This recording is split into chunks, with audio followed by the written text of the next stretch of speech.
Então, chegou finalmente a hora, né, de nós integrarmos o que nós aprendemos em Python com inteligência artificial. Então, essa aula número 14, nós vamos então agora ver inteligência artificial com Python. Vamos lá?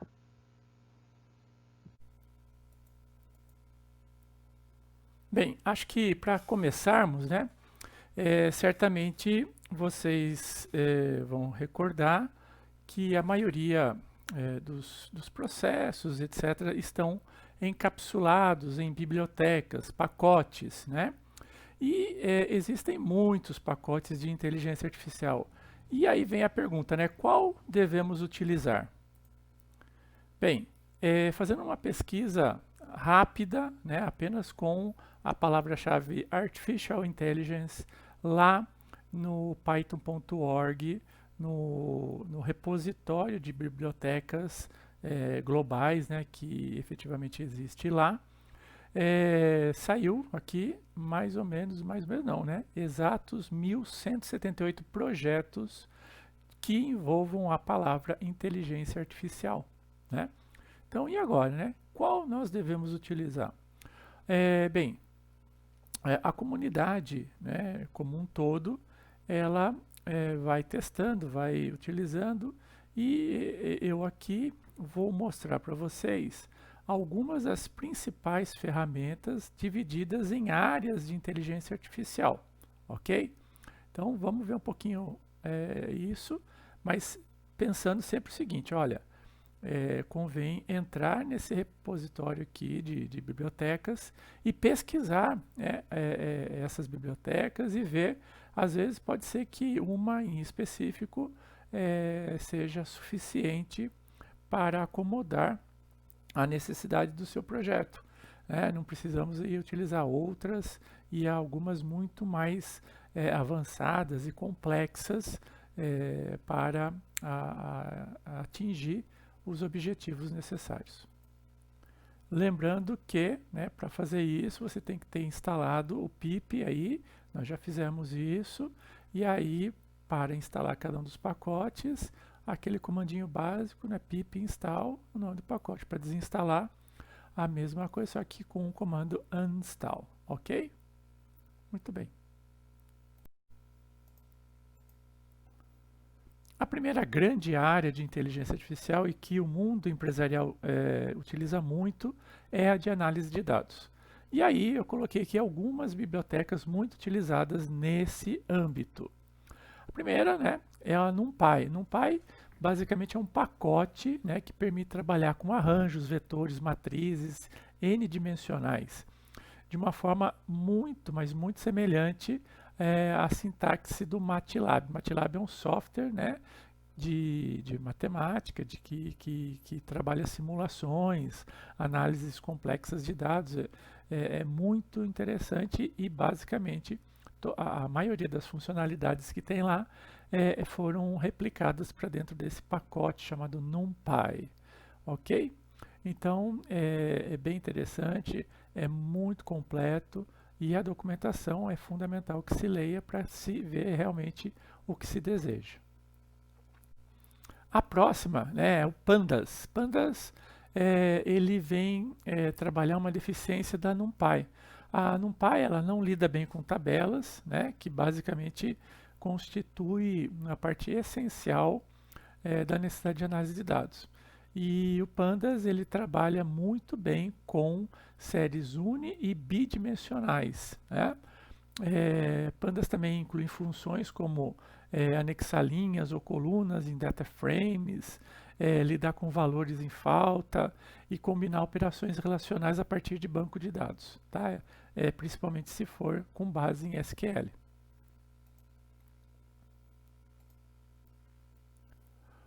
Uma outra muito utilizada também é a SciPy, né? SciPy por quê? É científico, né? Então a computação científica ela é muito interessante e muito necessária na análise de dados. Então a SciPy inclui ferramentas valiosas como constantes de matemática e física, algoritmos de agrupamento, funções de integração e interpolação, rotinas de álgebra linear e ferramentas de processamento de sinal.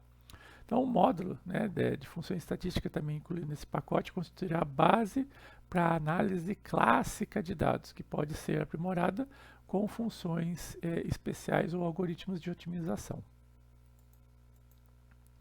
Outro pacote, né, bem interessante é a Stats Model, que vai trabalhar, né, basicamente com análise estatística de dados.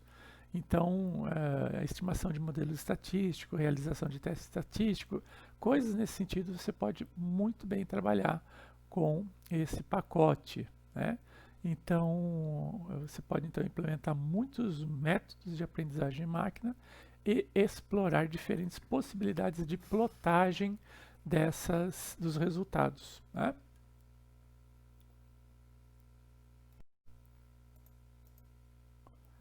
Uma outra grande área é a área de visualização, né? Uma coisa é trabalhar com os dados e obter os resultados, a outra é como visualizar esses resultados. E aí, uma bem famosa, né, uma biblioteca bem famosa, é a Matplotlib, né? É uma biblioteca de baixo nível para criar diagramas e gráficos bidimensionais, né?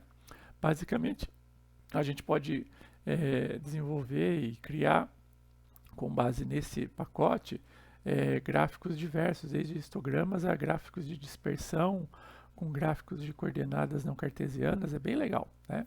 Além disso, muitas bibliotecas de plotagem populares são projetadas para trabalhar em conjunto com o Matplotlib. Então, vocês podem, numa pesquisa, encontrar outras bibliotecas e você pode ver que por trás dessas bibliotecas vai ter a Matplotlib. A outra é a Seanborn, né? É essencialmente uma API de alto nível baseada na biblioteca Matplotlib, como eu falei para vocês, né? Então essa aí é uma variação dela, né? Basicamente ela vai conter uma configuração padrão mais adequada para o processamento de gráficos. Além disso, há uma rica galeria de visualizações, incluindo alguns tipos complexos, como séries temporais, diagramas de conjunto e diagramas de violino. Então, muitas como essa, a Seaborn, vão ser especializações em uma determinada área da Matplotlib. Uma outra é a Plotly, né? A Plotly é uma biblioteca popular que permite também construir facilmente gráficos sofisticados. O pacote é adaptado para trabalhar com aplicativos principalmente web interativos, né? E aí, basicamente, você consegue visualizar os gráficos, principalmente na web, né? E os mais variados possíveis. Uma outra, né, é a biblioteca Booken, cria visualizações interativas e escalonáveis em um navegador usando o widget JavaScript. Então a biblioteca oferece uma coleção versátil de gráficos, com possibilidades de estilo, habilidades de interação, na nova forma de você vincular gráficos e adicionar widgets e definir retornos de chamada, além de muitos outros recursos úteis. Então, quem conhece, né, JavaScript pode utilizá-la de uma maneira com um potencial muito maior, né? E, por fim, né, dentro desse pacote de visualização, a PyDot. A PyDot é uma biblioteca que gera gráficos complexos orientados e não orientados. É uma interface para o Graphs escrita em Python puro, né? Então, essa aí não é, por exemplo, uma derivada da Matplotlib. Não, ela foi escrita, né, em Python puro e ela ajuda, né, basicamente, a você mostrar a estrutura dos grafos, uma vez que são necessários a construir algoritmos baseados em redes neurais e árvores de decisão. Então, é muito utilizado principalmente para você visualizar como que redes neurais ou deep learning, né, está funcionando e se está funcionando de forma adequada. Uma outra grande área é a área de Machine Learning. Dentro de Machine Learning, a gente tem diversos pacotes. Isso aqui é um gráfico, né, das 8 principais bibliotecas de Machine Learning Python, né? Então a gente vê aqui por tamanho aqui de, de círculo, né, as principais. Nós vamos falar de alguma delas, né? Começando então com o Scikit-Learn. O Scikit-Learn é um módulo em Python, né, que vai congregar uma série de outras bibliotecas. Então, ela é uma biblioteca que congrega outras bibliotecas, como a NumPy, a SciSpy, a Matplotlib. Então, ela junta, por exemplo, principalmente essas três aqui, e faz com que você consiga utilizar de forma muito mais aplicada e muito mais otimizada as funções que você pode encontrar nessas outras ferramentas, nesses outros pacotes, né? Então ele vai fornecer ferramentas simples e eficientes para mineração e análise de dados. O Scikit-Learn é acessível a todos e reutilizável em diversos contextos. Vocês vão ver que essa é uma das principais ferramentas utilizadas em Machine Learning. Tem o XGBoost, né, também é uma biblioteca de otimização, principalmente otimização de gradiente, né, que vai ser projetada para ser muito flexível, né, altamente flexível, altamente eficiente, flexível e portátil. Ela vai então implementar algoritmos de machine learning sobre a estrutura de gradient boosting, né, que basicamente a descida de gradiente, esses algoritmos são muito utilizados para saber basicamente qual caminho que se deve seguir dado uma rede neural ou um algoritmo de aprendizagem de máquina, tá? A outra é o LightGBM, né, vamos falar assim, que é basicamente outra estrutura de aprimoramento de gradiente, né? Então você tem aqui os algoritmos de descida de gradiente, de trabalho com gradiente, e ela também é rápida, é distribuída de forma gratuita e tem um alto desempenho, principalmente para algoritmos de decisão, utilizando classificação, tá? Está sob proteção do projeto DMTK, da Microsoft, mas pode ser utilizada. Tem também a CatBoost, né? A CatBoost é um método de machine learning que vai ser baseado em aumento de gradiente sobre árvores de decisão. Algumas das principais vantagens do CatBoost, né, são a qualidade superior quando comparada com outras bibliotecas GBDT, e vai ter também uma melhor velocidade de inferência, suporte a recursos numéricos e categóricos, e ferramentas de visualização de dados, ela tem em si incluídas, né? E tem também a PyBrain. PyBrain é uma biblioteca modular de machine learning para Python. O objetivo basicamente é oferecer algoritmos flexíveis, fáceis de usar e ainda assim poderosos para desenvolver tarefas de aprendizagem de máquina e uma variedade de ambientes pré-definidos para testar e comparar seus algoritmos. E por fim, né, dessa área aqui, nós temos a ELI5, né, ou ELI5. É um pacote também Python, né, que ajuda a depurar os classificadores de machine learning e explica suas previsões. Esse que é o grande ganho aqui, é que uma vez que ele toma uma determinada ação, ele vai explicar o porquê que ele tomou. E ela está basicamente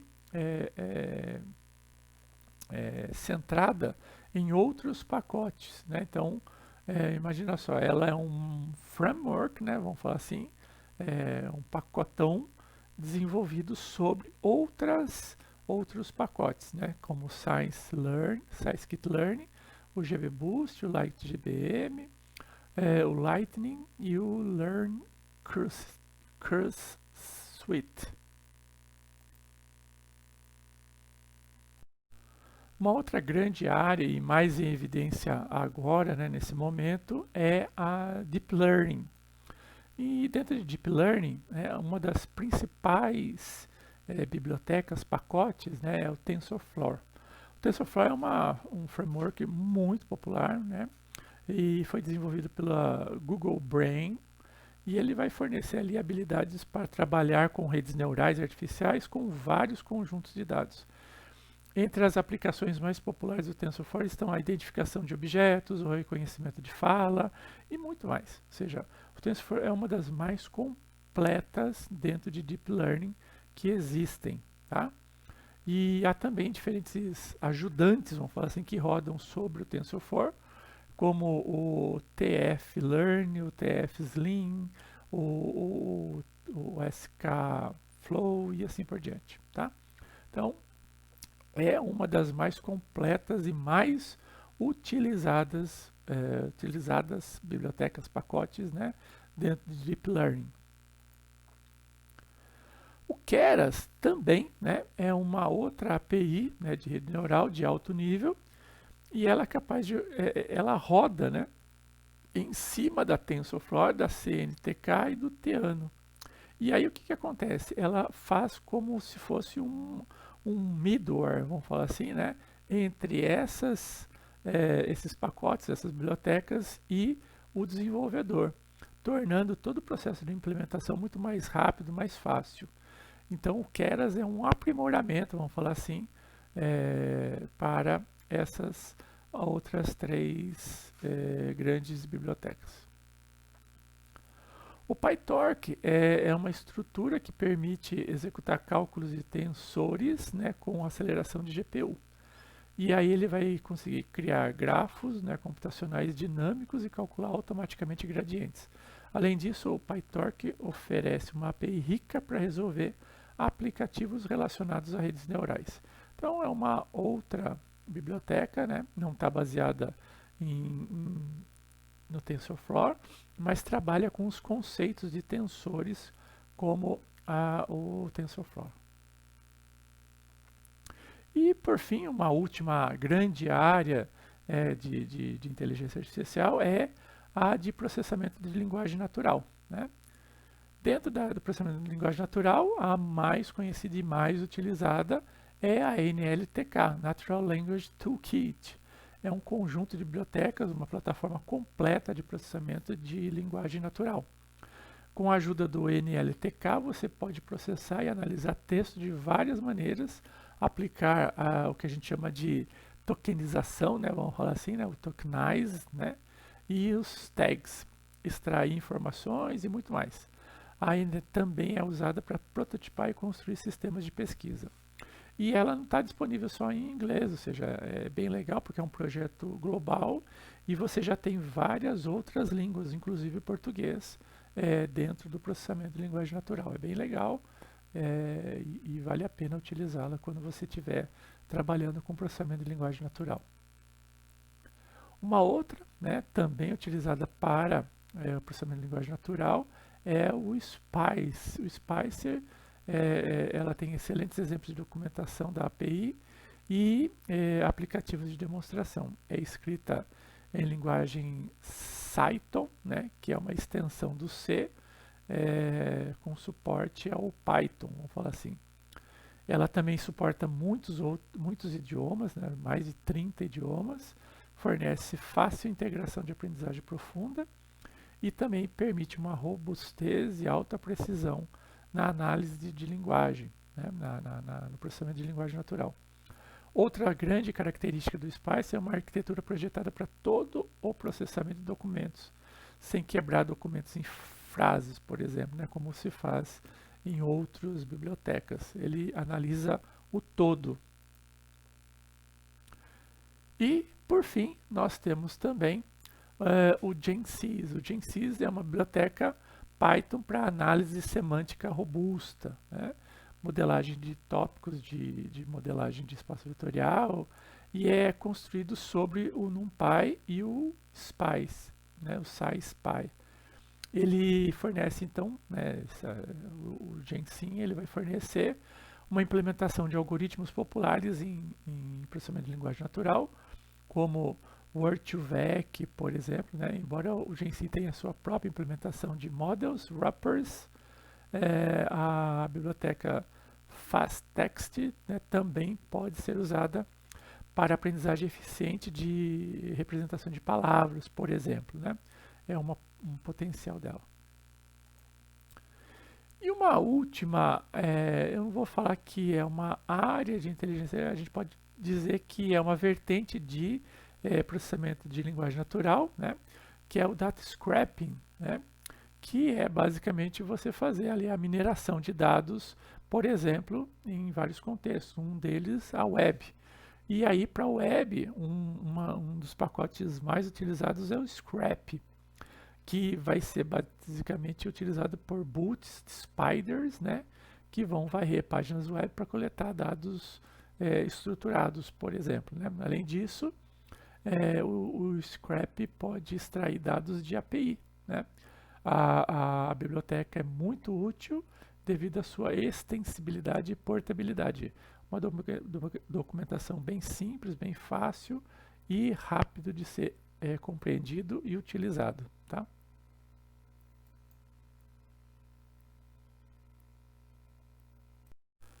Bom, agora então vamos pegar um exemplo, vamos dar um exemplo aqui de aplicação de algumas dessas bibliotecas que nós mostramos aqui, né? Vamos tentar fazer então uma implementação de um chatbot simples. Para tanto, nós vamos utilizar desse rol de bibliotecas, de pacotes que nós mostramos, dois em específico. O Natural Language Toolkit, né, o NLTK, e o Scikit-Learn, né, que vai corresponder à parte de aprendizagem de máquina e o NLTK de processamento de linguagem, né, para saber identificar o que efetivamente a gente está digitando e como responder. Para saber um pouquinho mais sobre o NLTK, vocês podem acessar o site oficial do projeto, né, que é esse endereço aí. E para saber um pouquinho mais sobre o Scikit-Learn, tem aqui embaixo o endereço do projeto, ou então eu também disponibilizei esse artigo aqui, que está em português e fala um pouquinho sobre o Scikit-Learn.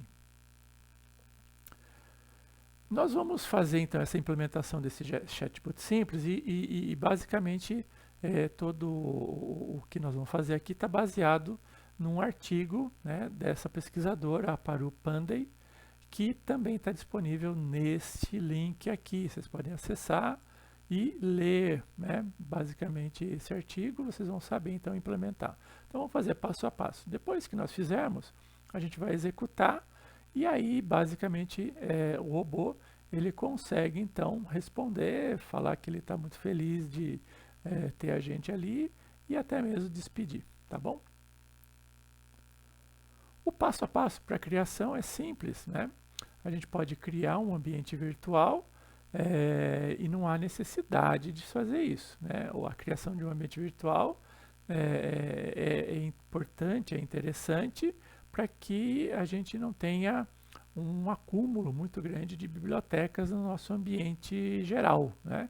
Porque a gente vai ter que instalar duas bibliotecas aí, o NLTK e o Scikit-Learn, e aí, se a gente ficar instalando num único local, vai ficar bastante pesado, né? Às vezes até vai começar a comprometer a velocidade de execução do Python. Então, é interessante a gente abrir ambientes virtuais específicos e ali, dentro desse ambiente virtual, a gente instala o que a gente quer e, efetivamente, nós não comprometemos o todo, né? Em seguida, né, como eu falei, instalar os dois pacotes, o NLTK e o Scikit-Learn. O passo 3 é digitar um texto, né, esse arquivo texto já vai estar disponível para vocês, né, basicamente um texto onde o chatbot vai se basear para daí dar as respostas para a gente, tá? Em seguida, vamos digitar então o código fonte, o chat está em chat.py, também vou disponibilizar isso para vocês. E aí, dentro lá do ambiente chatbot, a gente vai rodar, né, Python chat.py, e ele vai estar em execução. E é isso.